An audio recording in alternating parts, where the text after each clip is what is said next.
Training at the highest levels is both an art and a science. Hey everybody, it's Jason Blaha here. I thought I would chat with you guys and gals a little bit about this today. And again, I'm saying this as someone who comes from both an area of experience, decades of experience with this, as well as the evidence-based side. And this is something that I see so much of. The people want to argue these two things back and forth, right? You almost get these two camps of the bros who see training as a purely art, and you see the evidence-based guys who try to apply science to all of it. And the reality is, the truth is somewhere in between, and in fact, the truth is at both extremes. And what I mean there is, a lot of the evidence we can't ignore it. You cannot ignore the science. You need to look at it. But by that same token, we also know that exercise science in regards to things like muscle growth and lifting is still in its infancy. It's pretty bad. It doesn't have the funding. It doesn't have, the number of test subjects. It doesn't have the type of studies that most real sciences would consider as valid. So we do need to be aware of that there's limitations to that. They simply do not have the funding, the sample sizes and things to actually be a good science. And it's not the fault of the researchers. But by that same token, you don't ignore that. But we also need to remember data is data. Okay? Data is data. And when stuff has been measured and collected, you need to pay attention to it. It is important. And it is important that we try to study these things and understand in the lab what's going on. It is always a good thing because we are dealing with the human body, right? And you have to look at patterns and bodies of evidence. And that's one thing that people who go purely off their own experience, even as a coach, you still have a pretty small sample size, right? So it's interesting when you go see stuff in the lab that then says, hey, about 30% of people respond this way and 70% this way. Okay, from a larger sample size on something, that could be very useful data for you as a coach. It can be useful data to see those things, to know those things, right? So there's definitely a science that needs to be looked at with these things. And plus, again, it's good to know the why. And I think that's the big part to the science, not the art end. Understanding the why. So, we can observe stuff for decades in the trenches, coaches, lifters, everyone else. Well, when this happens, this happens. When we do this, this happens. But we oftentimes come up with, the bro science end comes up with really silly reasons why they think it occurs.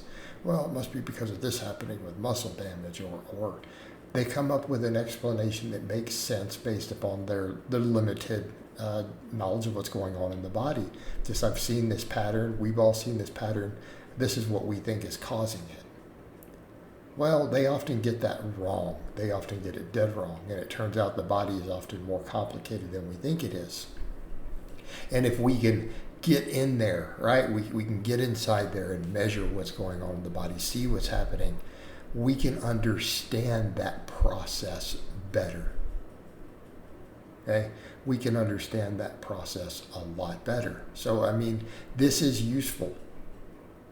It's potentially useful because, again, this is an applied science. But it's like I oftentimes tell a lot of the guys out there from that end, your hypothesis is nice, but this is still, it's an applied science. So until you test your hypothesis under a 500-pound back squat, see what I'm saying? It's still just lab, right? Still not in the real world. You need to really test it under some serious conditions in the trenches because it has to hold up. Because that is the thing. This data, while interesting for the point of data collection, it's not actually useful until you can apply it to a large number of real athletes at a serious level. Because we don't need a bunch of data on novices. We know how to get novices jacked and strong. And if you're collecting data on how to get them to their goals 7% faster, that's like 3 days shaved off of their 6-month journey. Okay, it's not important. It's probably irrelevant. So we have to be looking at what works for the advanced athlete. That's where the money is. That's where the knowledge needs to be. So we come back over to the rest of it, but it is an art form. There's a flow state to this, okay? And the best coaches, the best athletes, like everything else, go into flow state with all of this. There's an intrinsic understanding of your body. There's an intrinsic understanding of the athletes that you work with as a coach. Knowing how to spot the patterns is part of the art form. One part of the art form is knowing your own body, knowing your limits, knowing how you respond to things, right? It's not just finding what works for you, but finding how to adjust what works for you. What works faster for you? What keeps your injury rates lowest? What keeps you in the game? Right? This is all part of it. There's an art to that. Same thing with a lot of stuff with our training. We have to be in flow state with it. Okay? And you can't always be caught up in what other people think about what you're doing. I mean, the perfect examples, and the evidence-based guys all understand this. That's the funny part, right? That is the funniest part. It comes to things like people's forms and things like that. There is no such thing as perfect form. There's a perfect form for your personal goals at the moment, because those goals can change, and your body structure, okay? And that's what people forget. They'll get caught up in. It's actually the non-evidence-based people who have the worst habit, who are inexperienced, right? They've been working out 3, 4, 5 years. They have a very low level of experience. They're for all purposes of training knowledge a novice.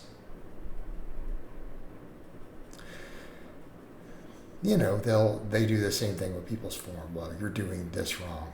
And they'll say it to someone who that muscle and their strength is extremely developed in that area. Just saying. And they haven't even looked at the evidence. It's just, hey, this is what people say is a correct way to do this, without looking further. Your elbows should be here. This should move through this range of motion. This should rotate. Without any thought of what's happening with the individual, or even realizing the fact that that person may be exceptionally well developed even in the area you think they're doing it wrong. And you see that all the time. Okay? And that's where the art form comes in.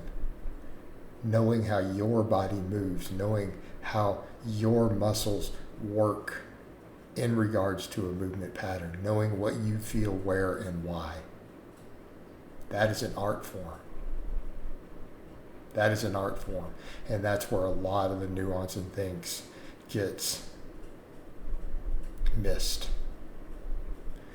All right, guys, but that's really all I have to say on that today. I hope it's been informative, and I'll talk to you guys and gals next time.